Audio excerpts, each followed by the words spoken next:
See, after for ya baby drew, yeah, my main chain. I said, my bush kakra. Nientia, ya wa ha potting, and a year way.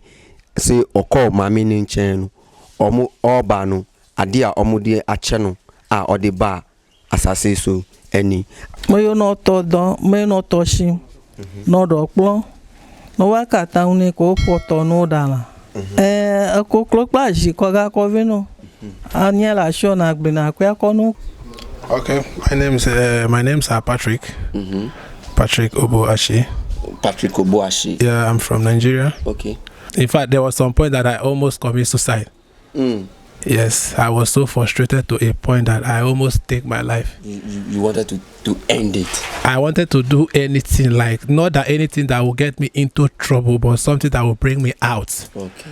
So I now I was complaining, but this is not something I want to like really do because of my religion or something. You understand? So, but I was left with no choice. So I said I was scared that I might not get to a rightful person that will want to do these things for me. So I now said, okay, well,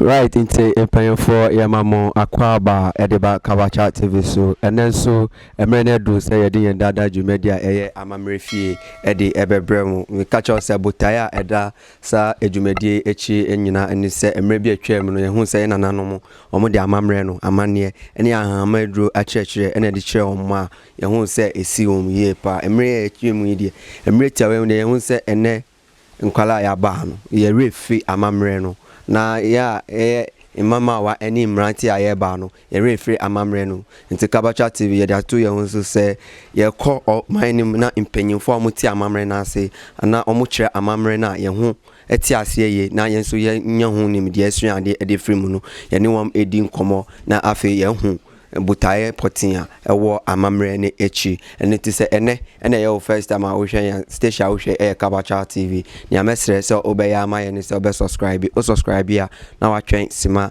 be se edom bi beba ewo screen ase be hu line kokko bi be se edom bi ewo line ni chain na wa mia edom no so e de amaye fiti ene ko video foforo bi a de beto channel ni so no ni first person na usambeka afi so your Facebook and TikTok sa app mienu nya obeya amaye se obe like page no na afi wa share video no ni wia wo comment wo send bisa wo pese wo bisa no fa to dwaman na afi ya kenkan a moaye bia ewo hono na ye de moaye no ama ene ya ba be dru voter region baby a ye frɛ ho jita eho na ye wo CCA nti yensa aka ye mame kesebe the whole voter region ye bo ono so ni dia amafo enim nipa kwa ye ni kasa unim no nti ye bebo apen no na afi ye ne astati edi nkomo na ye hu ni din bebi a wo ne dwumedi a odi o na so ye samre ye twa ye hu mreti a bi ye kwana ye ba ye ne nana be stati edi nkomo ye ba sisia ai bi to tro manya hu mano no manya ya ba kpokpro kan ya ba za we garo ai bi to tro ya hu mano ya hu kpokpro ya ba za we garo bi to tro manya hu mano manya hu kpokpro ya ba za we garo ai bi to tro ya hu mano manya hu kpokpro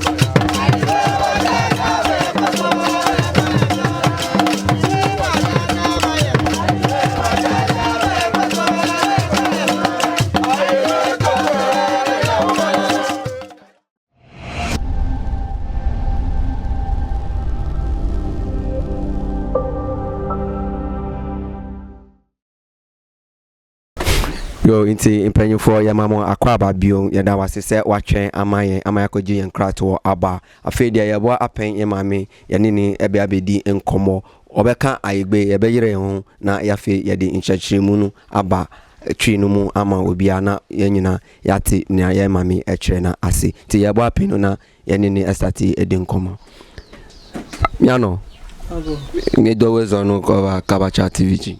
Ayo, mi aweso. Mi le sese, mi college be won le sese. Okay. How for me? Yo, le mi apa do na ma be ble mama de konweli. Aga fifia ba Christo subo vata de konwa ava bubum. Ami kodo mi oro ko je be amachichio o se de konwo goma.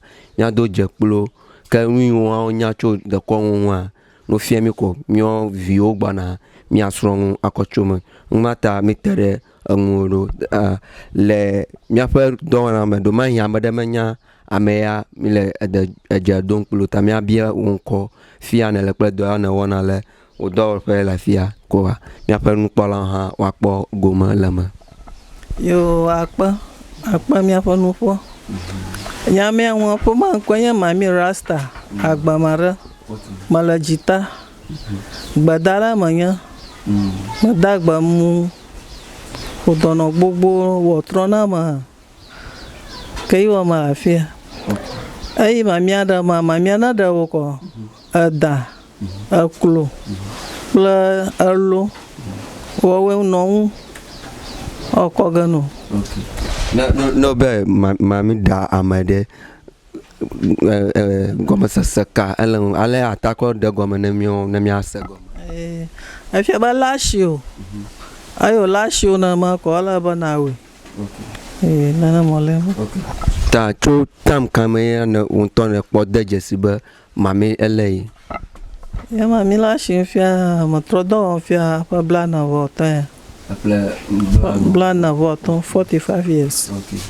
Yo enti atwafo ya mami ene edi nkomo ewa ahase ya bisa ni din edi mami rasta na owo jita ewo voter region se unam keta eni ne environs na ubisa jita obi abechiro ana obedi jita kro nemu ankasa hu akwala kra na obisa se ope mami rasta echira kwanya akwala no edi o ebe ba ho na afi jumedi portal opesa odi woni ho no na wabedi ewo ni ho da mi da afia adagwa me fia mi ba mamia o va lei o la sine he o cho kwa ya nkakana ni never do la afma Aho pa vaji won ton afia apa vaji won ton junu aton le fima ka apanani won ton ho that time afi mami o la so amo ho blato 30 years. Okay. Yo afia ba ka ope mami o mi jedo ogoma 15 years here. Okay. Yo inti empenyo for yani ya mami edin komo ya mami eche se ni juma die mo no busuma omudi odiji ejuma no emu baako ene eye mami wata na enu so ena ye kesi a ono oji ni dipa sanse osoa no ena mami ebe yi no ena me bisa nti ono ankasa ewo ne juma die mu no afi be hin a o start se odi abusum anana se mami edi ejuma na chirem se o start se odi abusum edi ejuma se die be 45 years ni ena me bisa se ti o chirem se mami wata abefa no mami wata ni ebefa no infie sen ena okodi wo ho ena o chirem se we di 2 years and 3 months ewo ehonum ansana wasa aba ye normal asasi a yeso ye nam so nti ye ebo apen ye ninu ebedi nkomo mo ta nya dada emi ba dogbo mi pa ba abale na yonko mami rasta mi pa ba rasta ele juna ba cho uta ye ka ba sale anyigba kana ya fuma ye na rasta ya alo rasta ewe cho afoma afi olo Maraku me ya fima yo vewe na chara antera tana machina ho ta yo wa plonji ayo vewe na okay yo ta enaminya le mi apa previous program aba program gba ya mi va okploa enaminya be na mi va emi ekploga ko ide te pobubu ni na fie ya fie mi na ne ke mi popo eta mi va lo le egbama na komi koyi nuya ne be afie mi a ne na afie mi ne mi akpo ko na anya de le ho a mi ha mi abio na nya pa nu kpolo wa kpo gomo elema rasta me azon dem gonna na fie mi mi ana be afie mi yo apa allo ya kama bala ma mi an fi ko gbe mo ro ta pe ni ta ke mi azon ji mi ave pe la okay ka yile mami ogbo ke mami over lo ko ya egbo na ona ne cover ata enwa ye na be ade fie mi oh okay nti afro me bisa me mami say na hu say na obo ni di no mami rasta no ye hu say rasta no egu ni so fe every ni tizo be pin ni na say na bisa say so why rasta na ansa na omu be chi no na say omu ko ho no ena omu di rasta ne ema no na ka kire mi say there we wonye ya ansa na okoye okọ ho no ena omu ankasa e di rasta ne ema no enti ye hu ne fefe ka me ma bia nyareka rasta de ekwipo a ko scissors alo yina na ko ehana na ko plane po ko a ndana na ka po ekwipo chuta mi akwe no ko ndana na ka po okay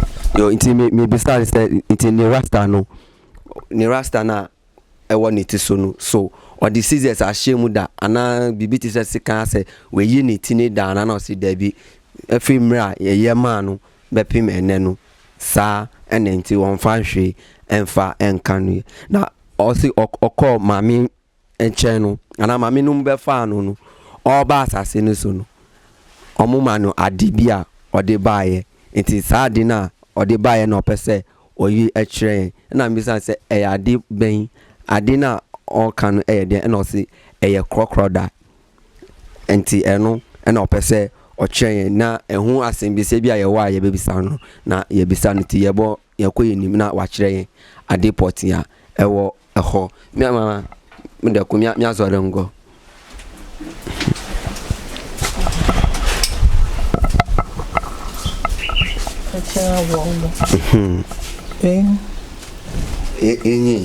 ngomo tewa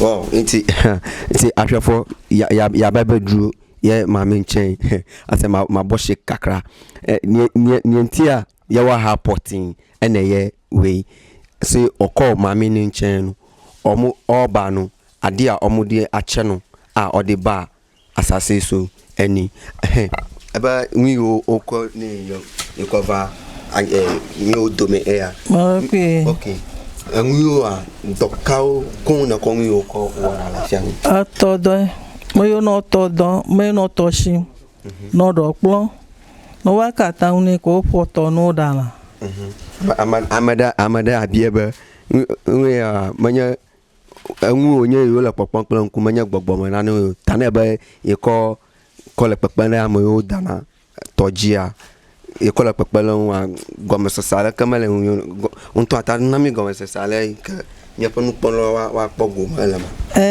ko clopage ko ga ko vino anya la shona gbina kwa ko no ko no yi na yi ko la daga okay yo inti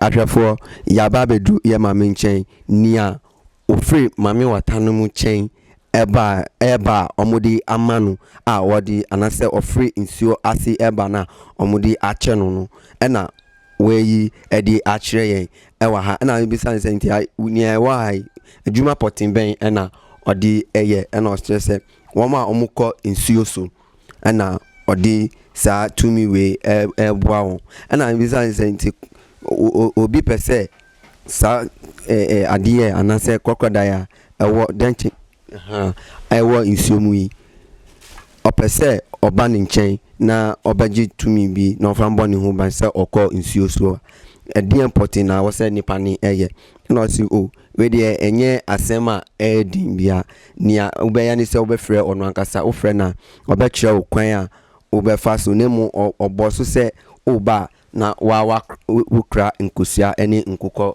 se ba ko se mienu bio na wakra ewo wonsa ansa na wa bedru ni nchen obedru ni nchen so a nkonyamde bia obeye na afi oni no akasa edi ama ofefefe kemi adada mi de ko mbe mi abielo ko na madamale tojide womu ya hajibe ya kpo gomale wadu ya gomade aleka ma oga alo ata akpala mama ata akpala na do mo ro mo nyoma ata akpala na ji ko klo ave ko nya ile shi ogble ne mi ko wani ko ya akpaga ni che odo okay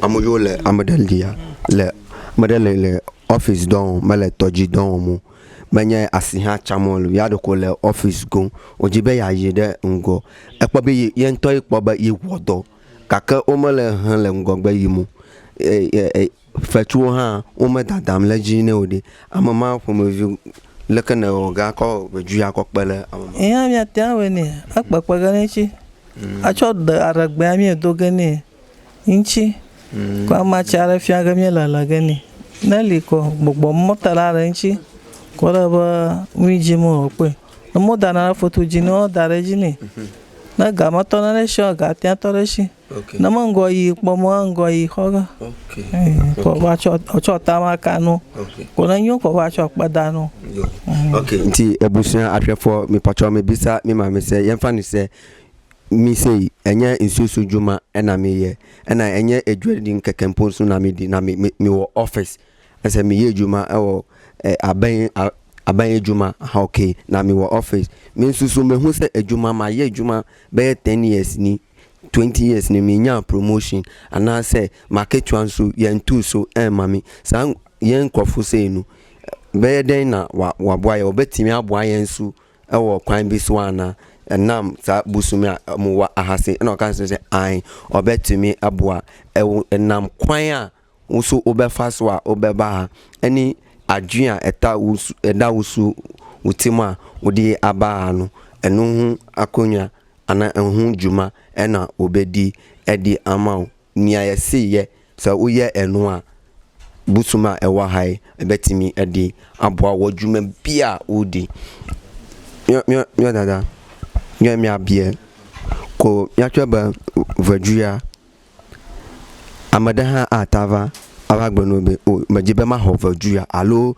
doko elegbo be yakokpele amu ke hahaloji yekwa o na lagbo be ahwe etie wani ni ete wonani wani ni okay ta maro ba kwa mi kwenu ha majibe ma piobe amodo do vagbo va hovadua po legbo amova abe amonani mama tema amaton yo vagbo over ho obadua okay yo nti ebusia me bisa ye ma me se nti se yemfa ni se wo de enye se wo pese omboa a wo juma enkoso ana wo bibi ekoso nemu wo pese sa busum we wo beba abeje busumi e de akọ waso ye na wo nso wako wo de akọ di juma e de aboa nkrofo so a wo nso a nsusu obetimi abani nchen abaje saa 2 mini e de efre ni nchen na uso odi akodi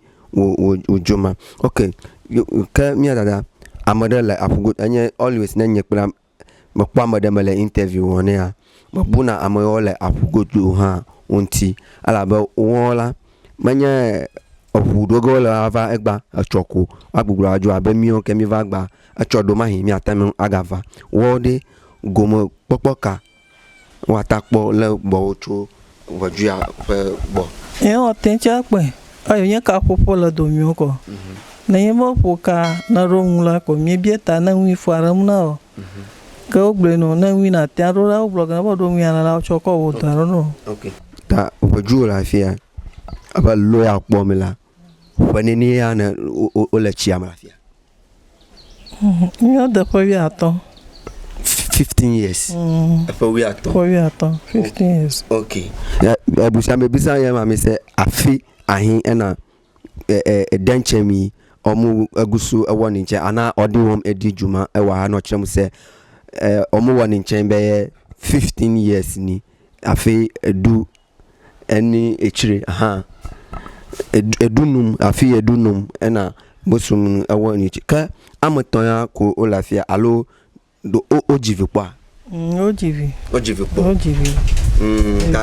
evio ha o la fi agoji ya evio la khamu ma fimji o la fi agoji aka mi atatele won na mi apo won ha okay o nchi mi ko o ma dana jana mu ko won na we no ta ko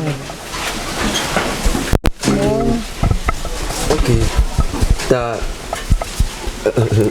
la manani tu le chiama la fia ama ne ma la fia amane la fia be da mo ton le ko amada oh okay yo inti ebusia me bisa e ma me se na me bisa ni se afi ahin ena busum no ewa ahan ena o kire mu se afi edu enum eni a oni wom edi ejuma ewa ha na me say okay inti edu num nu na kire se omo awoda ena o se an omo awoda inti odiyen aba baby a omo awo no ena yenini odiyen e kire yen ewa ha na me bisa ni se makomako sen ena ewom ena kire mu se makomako sen ena ewo nsuomu ewa ha ena kire mu se makomako 4 ena ewo nsuonum ewa ha ena edikan no me bisa ni se so obetimi so obi pese obeba beji sa busumu e different nche obetimi e dia man na ka chen se ai edikan no waka chen se ebinumu aba beji busum we ewo eni nche nti mu a nkitingiti a omo ewa ha no makomako 6 nipa miensa ena odi ye ejuma wa ena makomako 6 ena odi di ejuma no e di ema na kire se nipa ba ko bia ebeje mienu nipa ba ko bia ji mienu nti aye ba komako 6 yo okay ita mi afa dada wala kulo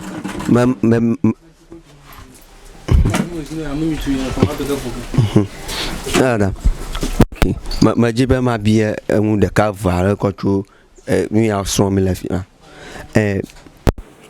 na fia ba ojine la fia daka hemi va po fia a fio de viole alaya onya vovon lai no jivide lekami wone afi mi taba dana de vialo gbo ko vai na de fia ni gana ro gbo lo ni ta o klo na po ma klo go ha keke vovo melio ta mo wana maro o klo na mo nyu efan kwa chi bubu ko na la mo ama siama tagala ma shama mate choga gari ka ja vinyo mo ko sana okay ko ya gari okay yo ebusia yani ya mami edin komo ya bisa ya mami se nti be wachemu se emwe awo bebre na emwanu omuwu a akwan ben so na omufa akoye nia omu awo no nkenkenkete no e de free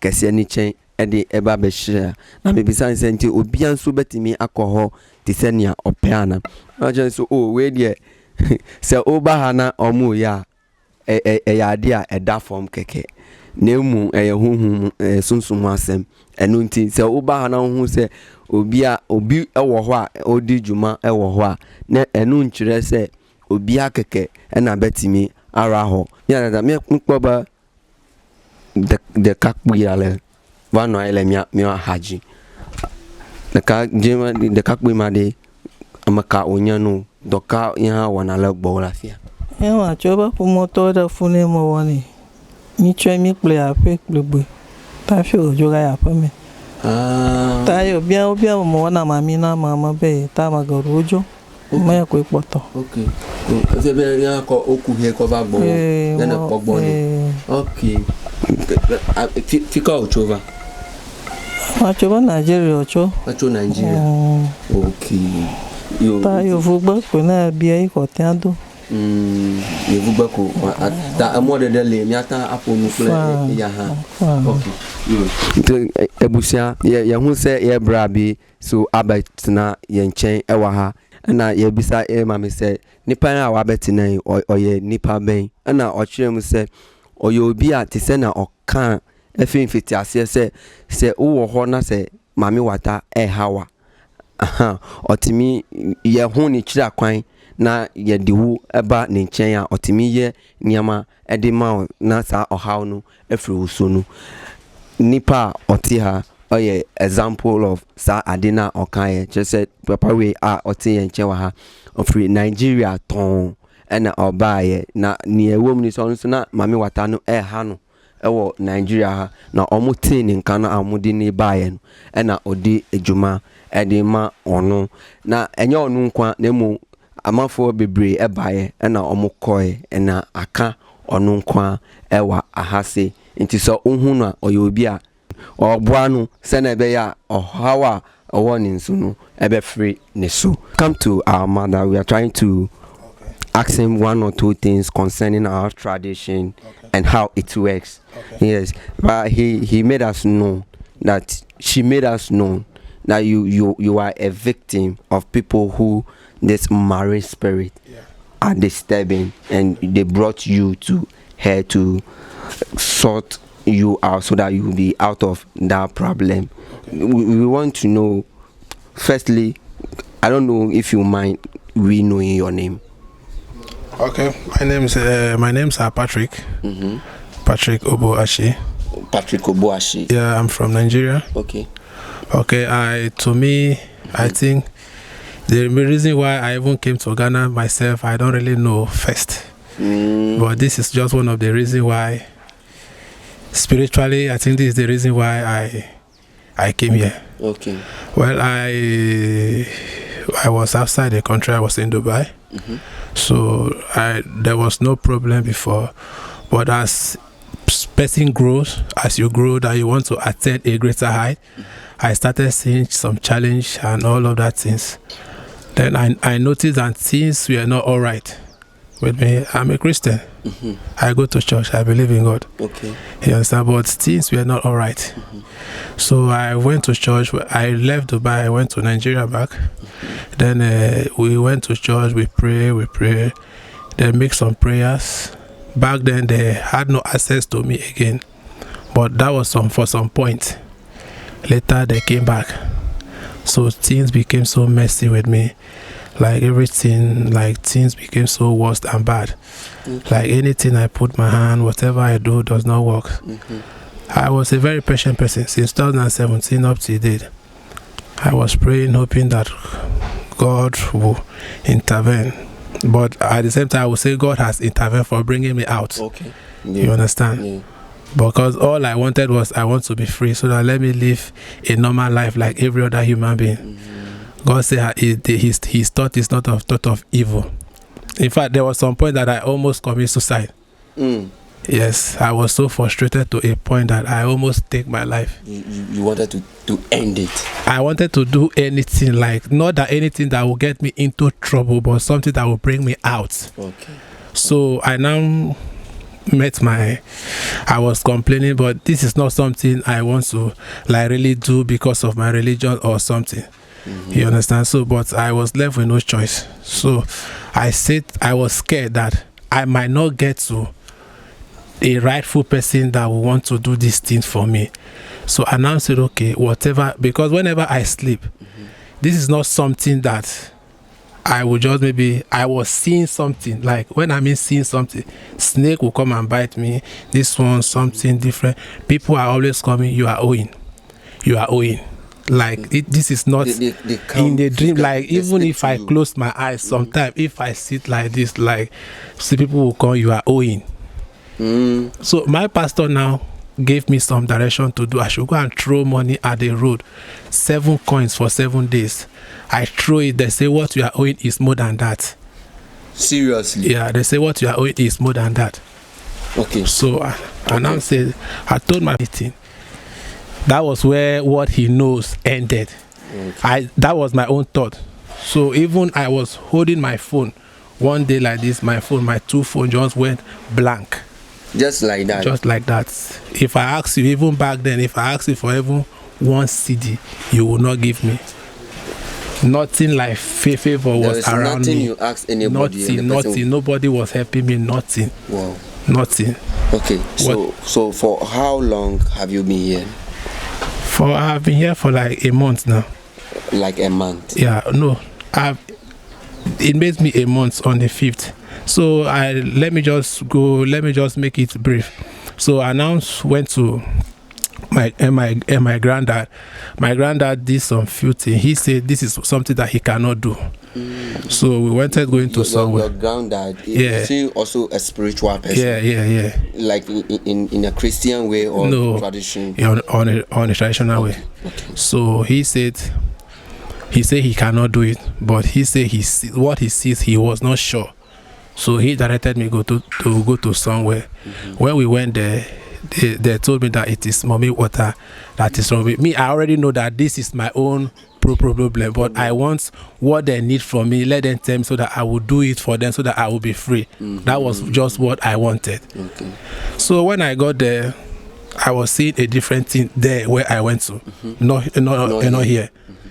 So I was seeing that things, bad things were coming. They said they were coming to tell me that where I am going, they don't like it.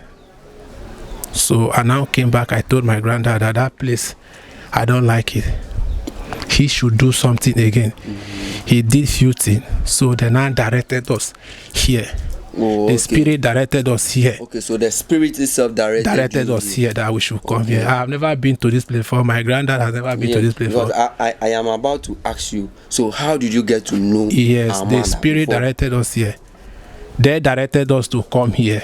Straight. So yeah, so when you were the coming, spirit, they directed us to look for someone that is from here. They directed us to go and look for that person. The person will have her number. Okay. So we met the first person. The first person directed us to another person. Another person directed us to the woman. The woman is there. The person that gave us the number, so she's there. Okay. We now call her. So she answered. So we told her that we are coming. When we came, they asked what they wanted. So they told us. Okay. So they told us. Then from that I started making effort and all of that. So we just concluded everything, I think 2 days ago. Okay. So I want to add, from the time you came from Nigeria to here, has there been any change in your life? As you can see, you see me that I'm smiling. You're smiling. Yeah, I'm smiling. As first, you don't as I sit here, I just want to go and explore myself. I just want to go and show myself what I know how to do. Wow. Yeah. Wow. Okay. That's just what I want. Okay. Thank you very much for your time. So please, what do you have to tell us? Well, in as much as I would tell anyone out there, the Bible clearly stated that you should give what belongs to Caesar to Caesar. I'm a Christian, like I said. If I owe you, I should give you what belongs to you. Okay. That is just what it says. If you are owing, if you have any marine spirit, or I see how they are curious of mental disorder people here. I see a lot of people with different cases. There are certain, like someone that was mad. The guy was here, but he's okay and he has gone. Like serious. Like he was mentally disordered. So if you have any issues like that somewhere, you can bring them. If you have any water issues, if I know of anyone anywhere, I will just tell the person to come here, because this is what I have seen. Okay. If this place was a bad place, my spirit will not accept me to come here. I will not even step my feet here. So you yourself, the first time you got here, you saw the crocodiles are. No, like panic. Here, not. My case was not here. It wasn't here. Yeah, so my case was not here. So I have nothing to do here. My case went to. They took me to where my case are. Okay. So that's just it. If maybe you're having a mental issue or something, definitely they will be bringing you here. Okay. You see that there are a lot of gods here. Around. They answer to different issues. So like you said, you were taken to the marine part. Yeah. So when you got inside, the things you saw there, didn't you panic? Why would I panic? Things that I have seen. Oh, do I look like someone? Do you see fear in my face? I don't see fear. My heart was already made up. At that point, my heart was made up that whatever it is, I was going to do it. But one thing I say, that if anything that will result me to kill anybody for money, anything, to kill anybody, to harm anybody, to do anything other than paying to be free, I will not do it. Okay. That was just so. I say what I want is that to pay whatever they say I'm owing, to do it. Let me be free. That was just what I wanted. Wow. Nothing else again. There's a true life story. Yeah. We want to thank you. Okay. So just like we want to. I used to have a long beard, but I cut everything down. You brought them down. Was it spiritually, or you decided to bring it down? No, I decided to do it. It is part of the thing. Part of the. Yeah, like a whole new beginning. Okay. All right. Yeah. So, bro, thank you very much for your time. This is our mama. If you know of anybody anywhere elsewhere direct them here. Oh wow. My spirit does not accept a bad place. Okay. I've been here. I feel at home. I feel okay. Okay, iti ebusia yembra penyi ana afi odi na asem nyina atudwa iti we ebi eye adansedi a ewo ye mame enchen ewo jita iti se upe muabi edifre ye mame chen se na ye bra e kana asemi se na owo Nigeria onu wa uhwe a oye boga Dubai fo ni bi na owo ho niama estati ye basa onhu ne ho anu nti ewo se odwane mbra fie ta emiva ameya egblo wonya kona mi fifelai ni o lefu demine afi ovado afia owonto covado afia de nka na pon pa be afu demna ameya ya mo poya fu moto afara mne mami woni ya to moto mami okay to nye ye fuara mne ko ami ato mo majini na ye fuda na va mo bubu jito kata manana ko mo okay eta fifia de mami o eno po o dashile nwa efia mo lo shira gancho o fia fio protect ge onu nchi anu njo okay donya ba o jibe no awo odale no wo mami o boro ala ba strong da na ye strong go gbe ora tana wa ma yo ro mo wona ba strong ma no ga strong na tora gbo kada na wa ga ihe na do ko ni afi ho ji na afi na da strong afi ha na da do chushi ni okay na mo le ma okay inti ebusa me bisa e ma me se na ye bra echeche na asem no ono ankasa ye de ne bai de na we hu se na eha ye bra no na o se ohun se eye insuomu tumi a eye mami wata de bia ye ta kanu no na omo eha na adwin nti o se ode ni tumi a ono so owo mami wata fo afem no o se ode boano na fe wa boano na we yi ni hu e de frisa o hawo no na mbisa ni se nti sisia no omo agyae no ana na o se da bi enye se omo agya no kwakra afi mu mpo na omo ba ebebo ni hu ba na me tun se ti adwumadi potin bi wo ho a omo pese abrantie a o ye nchen wa hai odi uma woma omo wo nsuo na asia na o se akoye ti se sunsumu aware no ye ware wa niama ba ko mienu bi wo ho a ewo se uye ansa na oni nipa dasene a oyo oba etimi aware ana oni ni etimi edi nkita ho se wanye saa niama na hwi ni ho awa asase so a obeya ebesiye se onya trillions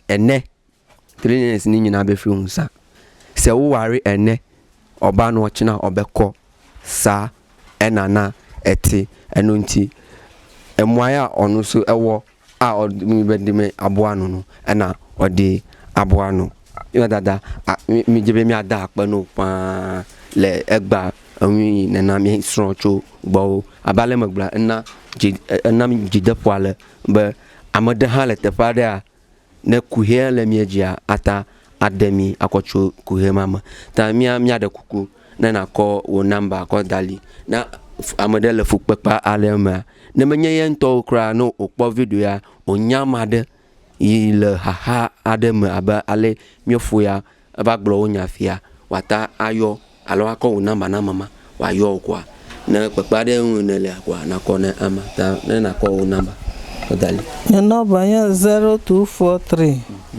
720 684 mi are kuna ga yo aka 0243 720 684 okay yo inti ebusia ye mami ena ye nini edi nkomo ye di ene adwumadie no aba ewieye eno no ene ti se ene wo first time o hwe ya station o hwe Kabacha TV subscribe we are train kakra be say don bebe ebe ba wo screen as na fi wan mia edom ni so mia so wia fiti ye na ko video fufuro bi a ye de betu ye channel ni so no we be ye first person a usabeka afi so ye wo Facebook ni TikTok like a page na share video no na fi na ja wo comment en fatu ase na wa sembisa na emwaye bi a ewo ho no wanya eho emwaye so wo how bi a na wafrɛ number na ohu sɛ wopɛ sɛ woboa yɛn so in a sponsorship way number na ɛwɔ right no fa ɛno na frɛ yɛn ɛmmoa a wopɛ sɛ wobɛboa yɛn sɛ na ɛbɛyɛ a yɛdwumadi a yɛdi ɛbɛ ɛkɔ enim sɛ na ɛbɛyɛ a wo nso wobɛnya nso mfasoɔ no na wode atodwa wafrɛ yɛn na afei yɛne wo ɛde ɛho nkɔmmɔ me a wo mi ana mede dwumadi ho akyia me mede ndi Nakote Solomon Sunday until sɛ yɛbɛsan ahyia bionum ɛne nananom ɛne asaforade agya mo da foforɔ bɛsan ate yɛn ka yakra mo bye bye.